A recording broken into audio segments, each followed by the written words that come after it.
South Africa is sixth worst in the world when it comes to extortion and protection racketeering. That's according to the Global Organized Crime Index. South African businesses are battling an alarming increase, and the construction industry is hard hit by organized gangs, demanding large sums of money, sometimes as much as 30% of project costs, which they claim is for protection. But companies are being protected by the very same gangs who are extorting them. Across South Africa, a new form of organized crime has taken root in the heart of communities, strangling the economy one business at a time. It operates with the efficiency of a corporation, the ruthlessness of a cartel, and the territorial control of a military occupation. This is the protection fee mafia, a network of criminal syndicates that has transformed legitimate business into a hostage economy where entrepreneurs pay tribute to criminal overlords just to keep their doors open. The numbers tell a chilling story. Since August 2019, a total of 766 cases of business extortion have been reported to police across South Africa. From April 2023 to September of that year alone, 92 cases were investigated, leading to the arrest of just 43 suspects. The majority of these arrests came from Gauteng and the Western Cape, but the problem has metastasized far beyond these provinces. Today, extortion syndicates operate with impunity in the Eastern Cape, KwaZulu-Natal, Limpopo, and virtually every corner of the country where businesses dare to operate. This is not random crime or opportunistic robbery. This is systematic economic warfare, orchestrated by organized criminal networks that have divided South Africa's business landscape into territorial fiefdoms. Each area is controlled by specific syndicates that demand regular tribute from every business operating within their designated territory. Those who refuse to pay face an escalating campaign of intimidation, violence, and destruction that almost invariably ends with businesses closing their doors or owners fleeing their communities. The construction industry was the first to fall under this criminal control. What began as isolated incidents of extortion on construction projects in early 2015 has evolved into a nationwide threat, costing the country billions of rand in revenue and jeopardizing vital infrastructure development. Construction sites across the country now operate under the shadow of organized criminal groups that use intimidation, violence, and extortion to force their way into lucrative projects. The method is always the same. Criminal syndicates identify construction projects, approach contractors, and demand a protection fee that typically represents a percentage of the project's total value. They also insist that specific individuals from their network be hired for the project, regardless of their qualifications or suitability. Those who refuse face immediate and escalating consequences. Equipment is vandalized, workers are threatened, materials are stolen, and project sites become battlegrounds where legitimate business cannot function. These protection fee demands are not negotiable.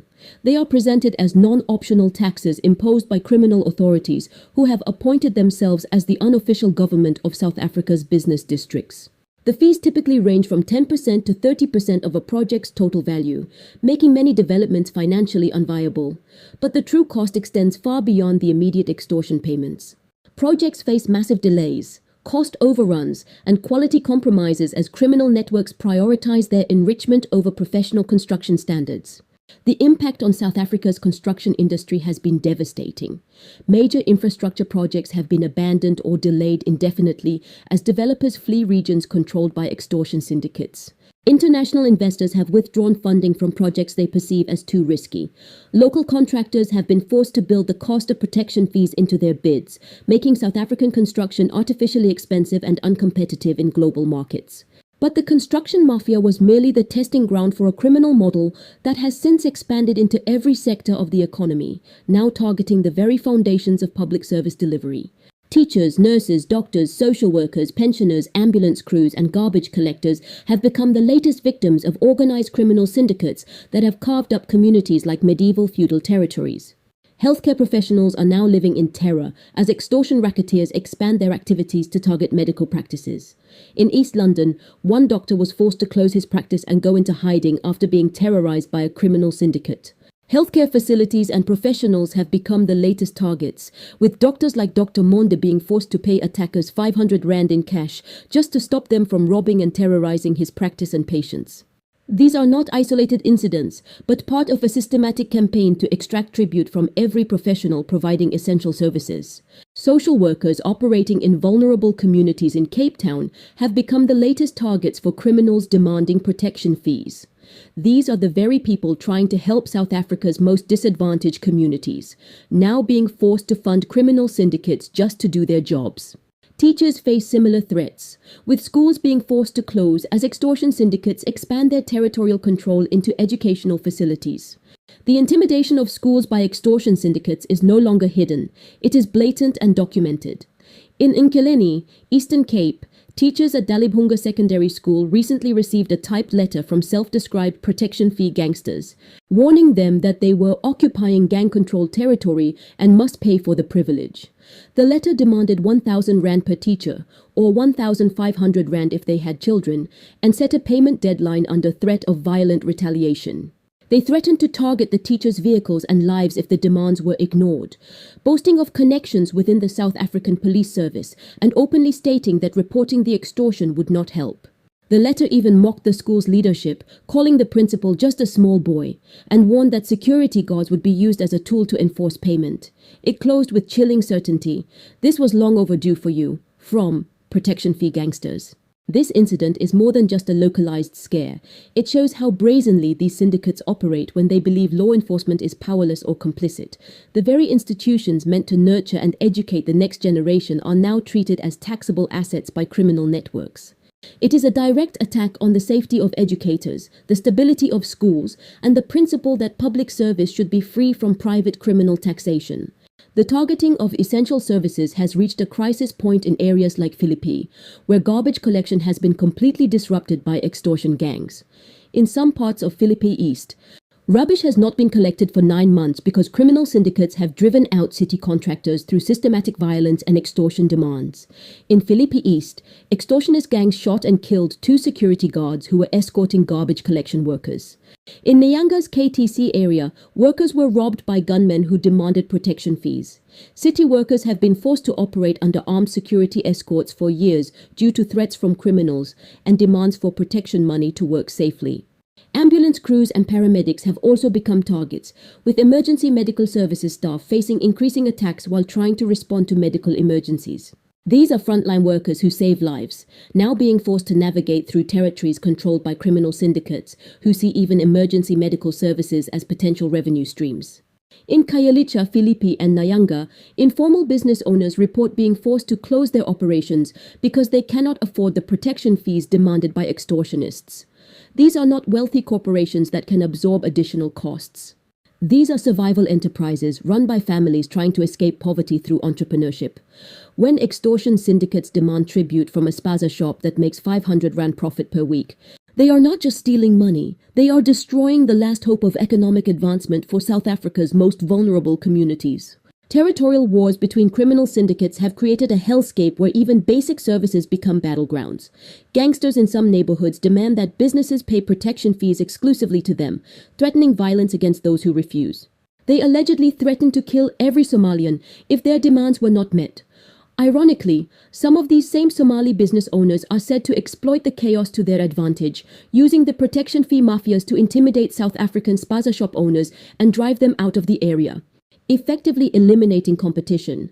With turf wars looming, schools shut down, learners stay home, and communities become hostages to criminal feuds over who gets to extract tribute from whom. One 64-year-old vendor in Kraaifontein, known for selling cow heads and offal, was shot dead in the back of the head, allegedly for failing to pay a 500 rand monthly protection fee to extortion syndicates operating in Wallisedene. Vendors report being forced to pay multiple gangs, making survival impossible. Her death is a brutal testament to how even basic livelihoods are being violently extinguished when one cannot pay the criminal tribute demanded. Social services and healthcare providers have also found themselves in the crosshairs. Ambulance crews, community clinics, and even non-profits offering food and shelter have been approached by syndicates demanding safety fees to operate in certain neighborhoods. In some cases, staff have been blocked from entering areas unless they first meet these financial demands. The criminal logic is simple. If a service is needed, it can be taxed, regardless of whether it saves lives or turns a profit. This is a shift from traditional extortion targeting businesses to a model where any form of community assistance is seen as fair game. In a chilling escalation, a principal at Zakhele Primary in the Eastern Cape was murdered on school premises after refusing to pay a demanded protection fee.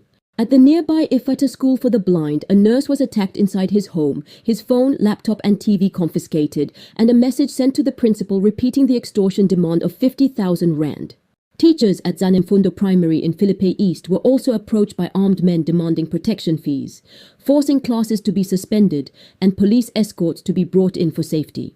In the same area of Philippe, a salon owner was shot dead in his shop for refusing to pay protection fees, his death intended as a warning to others. Even sacred spaces are being pulled into this shadow economy. In Nelson Mandela Bay and surrounding areas, gangs have demanded protection fees from traditional initiation schools, claiming they will safeguard initiates, but in reality using culture as cover for extortion. No corner of society, from humanitarian aid to heritage, is safe from the reach of these networks. The reach of these syndicates is so wide that even political gatherings have become targets. In Khayelitsha, during the Economic Freedom Fighters' EFF birthday celebration, organizers were reportedly approached and told to pay a protection fee to proceed without disruption. While the event went ahead, the fact that a political party's public celebration could face such demands speaks volumes about the brazen confidence with which these groups now operate. These syndicates extends even into South Africa's nightlife economy.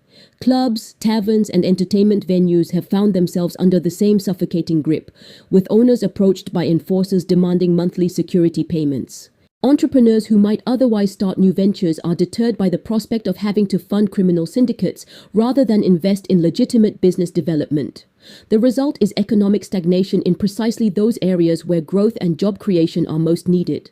The protection fee mafia operates with a business model that would be familiar to organized crime syndicates anywhere in the world. They identify vulnerable targets, establish territorial control, demand regular tribute, and eliminate competitors through violence and intimidation. The only difference is that they operate in broad daylight, often with the tacit approval or active participation of corrupt officials who benefit from the criminal enterprise. In Gauteng, figures like alleged Boko Haram gang leader Philip John Wick Manguni, taxi boss Vusi Keke Matibela, and multi-provincial operator Bonke Makalala allegedly exemplify the intersection of extortion, transport violence, and organized crime. Similar patterns appear in Khayelitsha, Eastern Cape schools, and even charity operations, proving this is not a localized crisis, but a national threat. This is Eastern Cape Mthatha. It's a Sasol garage, this one. Opposite is OR Tambo municipality offices. This is closed. Sasol garage is closed because of protection fee in Mthatha. This is the third Sasol garage which is closed because of protection fee in Mthatha. What is the political leadership doing about this? What are they doing? What is SAPS doing about this? What is the Minister of Police doing about this? Because this protection fee, it says, remember, these businesses which are closed down, there were people who were working here. Now they are sitting at home and doing nothing. And we all know Eastern Cape, when it comes to jobs, there are no jobs in Eastern Cape. Most people from Eastern Cape, they go to Cape Town, Gauteng for jobs. Now businesses like Sasol, 3 of them closed down because of protection fee. What are we doing about this? SAPS, Minister of Police, political leadership in Eastern Cape, KSD, King Sabata Dalingebo, OR Tambo municipality. What is the political leadership doing about this protection fee? This is an organized crime.